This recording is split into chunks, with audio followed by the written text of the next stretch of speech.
আর এবার নজর রাখবো এই মুহূর্তের সবচেয়ে বড় খবরের দিক।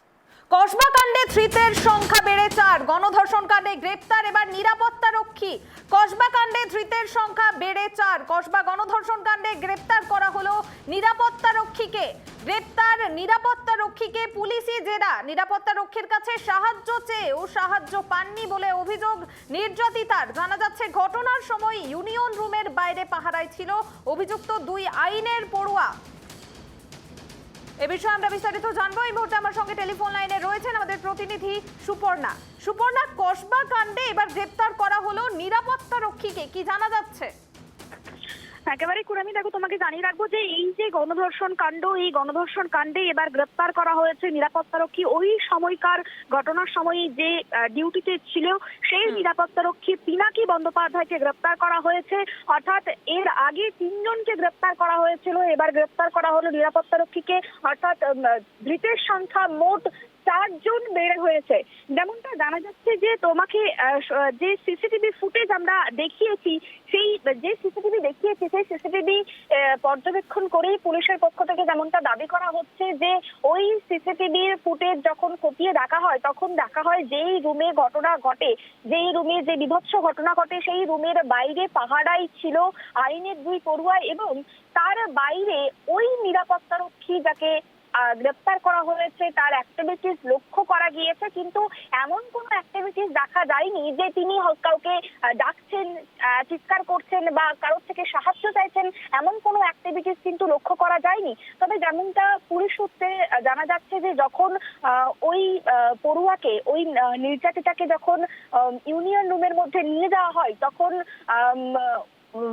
যে দায়িত্বে ছিলেন নিরাপত্তারক্ষীর তাকে বলপূর্বক সরিয়ে দেওয়া হয় এবং তারপরেই কিন্তু তিনি বাইরে বেরিয়ে যান এবং ওই নিরাপত্তারক্ষীর কাছে সাহায্যও চান নির্যাতিতা, কিন্তু সাহায্য চেয়েও কোনো রকম সাহায্য পাননি, এমনটাই কিন্তু এফআইআর এর বয়ানে তিনি উল্লেখ করেছেন এবং তিনি এমনটাও জানিয়েছেন যে তিনি অসহায়ের মতো দাঁড়িয়েছিলেন এই নিরাপত্তারক্ষী। তবে দেখো পুনামি, যে প্রশ্ন শুরু থেকে উঠছিল যে যখন ঘটনা ঘটে সেই সময়কার ঘটনায় যে নিরাপত্তারক্ষী ছিল তিনি কোথায় ছিলেন, কেন কোনো রকম অ্যাক্টিভিটিস তার ছিল না বা তিনি কেন কাউকে জানাননি বা কলেজ কর্তৃপক্ষকেই বা কেন কিছু জানাননি।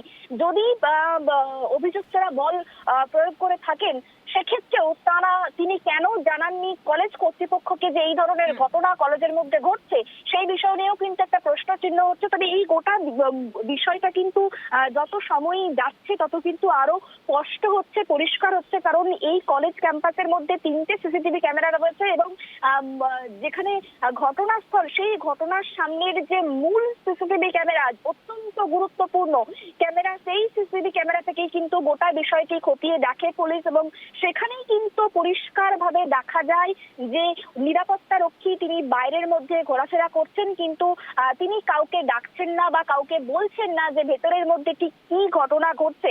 এবং এই ঘটনা নিয়েই কিন্তু পুলিশ যেমনটা জানা যাচ্ছে যে নিরাপত্তারক্ষীকে জেরা করছে এবং এই বিষয় নিয়ে আরো বিস্তারিত যাতে তথ্য পাওয়া যায় এবং আজ তাকে আদালতে তোলা হবে এমনটাও কিন্তু জানা যাচ্ছে। কুনামি, ধন্যবাদ সুপর্ণা। যে খবরের দিকে আমাদের নজর রয়েছে, কসবা ল কলেজে গণধর্ষণের ঘটনায় নতুন মোড়। ধৃতের সংখ্যা বেড়ে দাঁড়ালো 4। মঙ্গলবার রাতে এই ঘটনায় কলেজের এক নিরাপত্তা রক্ষীকে গ্রেপ্তার করেছে পুলিশ। নির্যাতিতার অভিযোগ ঘটনার সময় তিনি নিরাপত্তা রক্ষীর কাছ থেকে সাহায্য চেয়েছিলেন, কিন্তু সাহায্যের পরিবর্তে চুপচাপ দাঁড়িয়েছিলেন তিনি। এমনকি অভিযোগ রয়েছে ওই সময় ইউনিয়ন রুমের বাইরে পাহারায় ছিল অভিযুক্ত 2 আইনের পড়ুয়া। ধৃত নিরাপত্তারক্ষীকে জেরা করছে পুলিশ। তদন্তে উঠে আসছে একের পর এক চাঞ্চল্যকর তথ্য। পুলিশ সূত্রে জানা গিয়েছে ঘটনার সময় নিরাপত্তার ঘাটতি ও কলেজ প্রশাসনের ভূমিকাও কিন্তু খতিয়ে দেখা হচ্ছে।